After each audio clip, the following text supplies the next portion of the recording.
thyroid banyak. Banyak. MG tak. Oh. MG ni macam berapa ibu tu seorang yang kena. Ya. Tapi ramai dah Dok Mai. MG ni. Yang immune makan dia ramai. Hak tu biasa dengar. Oh, jenis mata keluar ni. Ish. Okey, teruskan. Lepas tu yang MG ni doktor nak tolong lah kan. Ubat.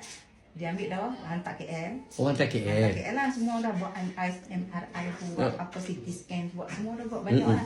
Last kali ambil dah hantar KL lah nak tengok dah. Bila sampai esok saya pergi pula semua dah pakar banyak orang lah. Pakai giling kepala. Oh. Tak boleh buat apa lah. Tak boleh buat apa. Darah saya dah tak boleh nak berubat. Maknanya doktor buat keputusan MG ni tak ada ubat. Satu dunia ni tak ada ubat.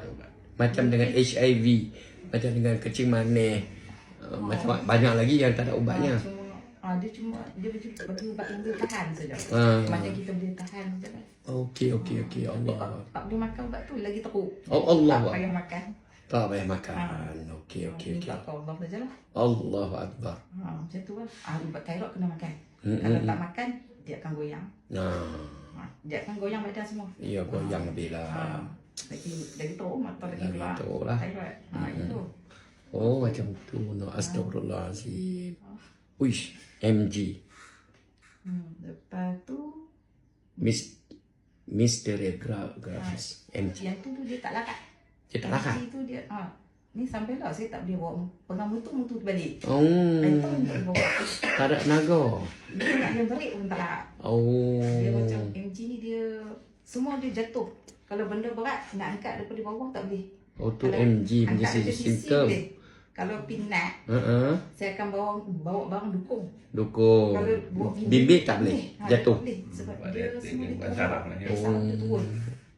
Sebab tu kalau semayang, saya kerusi bukan saya sakit lutut.